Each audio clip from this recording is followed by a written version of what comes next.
বিকালে বৃষ্টির দিনে বা চায়ের সাথে এই নাস্তাটা খেতে খুবই মজা।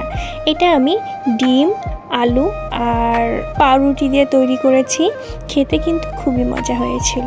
আসসালামু আলাইকুম, কেমন আছেন সবাই? আশা করি আপনারা সবাই খুব ভালো আছেন। আলহামদুলিল্লাহ, আমরাও অনেক ভালো আছি। ছোট হোক বা বড় হোক, এই নাস্তাটা একবার খেলে বারে বারে খেতে চাবে সবাই। এই নাস্তাটা বিকালের জন্য চায়ের সাথে খুবই ভালো হয়। আর নাস্তাটা তৈরি করা কিন্তু খুবই সহজ ছিল, আর কম উপকরণ দিয়েই নাস্তাটা তৈরি করে নিতে পারবেন। আমি এই নাস্তাটা খুবই অল্প সময় তৈরি করে নিয়েছি। আমাদের প্রত্যেক ঘরেই কিন্তু আলু, ডিম এটা থাকে। এটা থাকলেই আপনারা খুব সহজভাবে তৈরি করে নিতে পারবেন এটা। আর এটা খেতে কিন্তু খুবই মজা হয়েছিল। এখানে আমি 2টা বড় সাইজের আলু নিয়েছিলাম। আলুটাকে সেদ্ধ করে তারপরে এটা আমি খুব ভালোভাবে মিহি করে নিয়েছি। আমরা যেরকম আলু ভর্তা করে থাকি ঠিক সেইভাবেই মিহি করতে হবে, তাহলেই হবে। এবার এর ভিতরে দিয়ে দিব পাউরুটি। 2 পিস নিয়েছিলাম আমি। পাউরুটিটাকে আমি ভিজিয়ে রেখে নরম করে নিয়েছি। এটা অপশনাল, আপনারা দিতেও পারেন বা নাও দিতে পারেন। থাকলে দিবেন, না থাকলে দেওয়ার কোনো প্রয়োজন নাই। এবার এর ভিতরে আমি ডিম দিয়ে দিয়েছি। একটা ডিম আমি গ্রেটারের সাহায্যে একবারে চিকন চিকন করে নিয়ে এটা এর ভিতরে দিয়ে দেব। আপনারা চাইলে বটি দিয়ে বা ছুরি দিয়ে একটু বড় সাইজও করে নিতে পারেন, এতে কোনো সমস্যা নাই। এবার এর ভিতরে আমি পেঁয়াজ কুচি দিয়ে দিব আর দিয়ে দিব মরিচ কুচি। এটা আমি কাঁচা মরিচ কুচি দিয়ে দিয়েছি এর ভিতরে। আর কাঁচামরিচটা আপনাদের স্বাদ অনুযায়ী দিবেন, যে যেরকম ঝাল খেতে পছন্দ করে ঠিক সেইভাবেই আপনারা দিতে পারেন।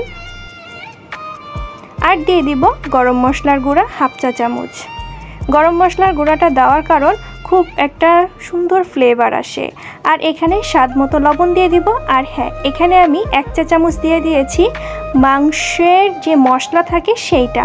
এটা অপশনাল, আপনারা থাকলে দিবেন, না থাকলে দেওয়ার কোনো দরকার নাই। এটা ছাড়াও খুব খেতে মজা হয়। এবার এটা আমি খুব ভালোভাবে মাখিয়ে নিব।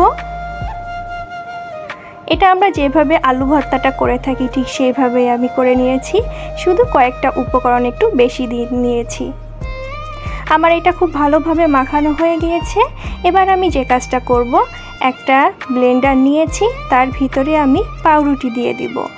পাউরুটিটাকে আমি ব্লেন্ডারে খুব ভালোভাবে মিহি করে নিব। বাজার থেকে আমরা চড়া দামে ব্রেড ক্রাম্বস কিনে নিয়ে আসি, তো আমরা যদি এইভাবে ঘরে তৈরি করে নিতে পারি তাহলে টাকাটাও বেঁচে যায়। এখানে আপনারা চাইলে টোস্ট বিস্কিটের গুঁড়াটা দিতে পারেন। আসলে ওটা দিলেও হয় বা এটা দিলেও হয়, কোনো সমস্যা নাই। আমার কাছে টোস্ট বিস্কুটটা ছিল না, এই জন্য আমি পাউরুটিটাকেই ব্লেন্ডারে খুব ভালোভাবে মিহি করে নিব। এই যে আমি খুব ভালোভাবে পাউরুটিটাকে মিহি করে নিয়েছি। আমি একটা প্লেটে আপনাদেরকে আমি ঢেলে দেখিয়ে দিচ্ছি কতটা মিহিন হয়েছে। এইভাবেই মিহিন করে ব্লেন্ডারে ব্লেন্ড করে নিতে হবে, তাহলে কিন্তু একেবারে ব্রেড ক্রাম্বস রেডি হয়ে যায়। অনেক সময় আমরা এই ব্রেড ক্রাম্বসটা ভেজে নিই, ভেজে না নিলেও এটা ভালোভাবেই হবে।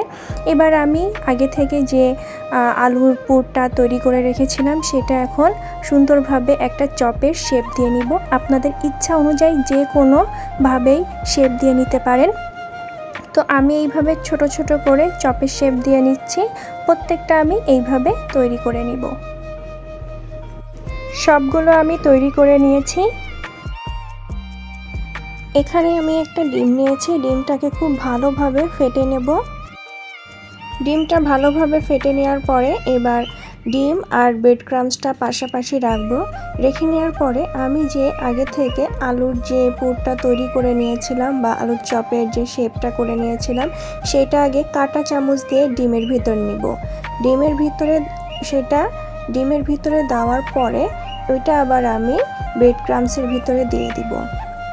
আর এটা 2 হাত দিয়ে করতে পারলে খুব ভালো হয়, তা আমি 2 হাত দিয়ে করিনি, একটা কাঁটা চামচ দিয়ে করেছি আর একটা হাত দিয়ে করেছি।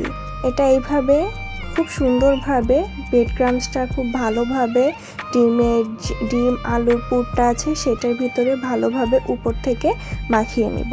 এটা হয়ে গেল তৈরি। এবার আমি সবগুলো একইভাবে তৈরি করে নিব। আমি আরও একটা তৈরি করে দেখিয়ে দিচ্ছি।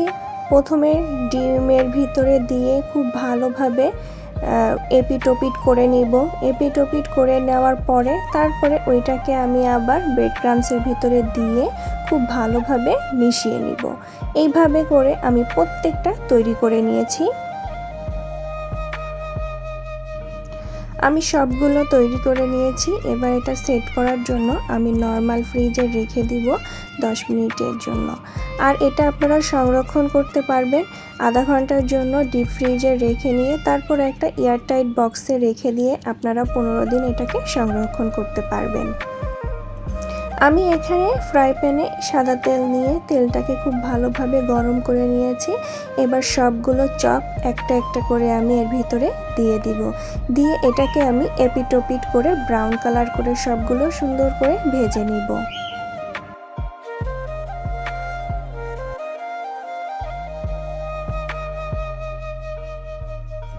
আমি এপিটোপিট করে সবগুলো চপ ভেজে নিয়েছি। এবার এটা আমি তুলে নিব।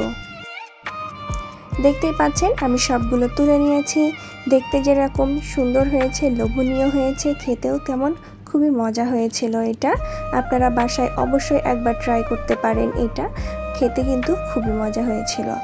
আর আমার ভিডিওটা কেমন লাগলো আমাকে কমেন্ট করে জানাবেন। ভালো লাগলে চ্যানেলটা সাবস্ক্রাইব করে রাখতে পারেন। আর ফেসবুক পেজ থেকে দেখে থাকলে পেজটা ফলো দিয়ে রাখতে পারেন। আজকের মতো এই পর্যন্ত। আপনারা সবাই খুব ভালো থাকবেন, আমার জন্য দোয়া করবেন। আল্লাহ হাফেজ।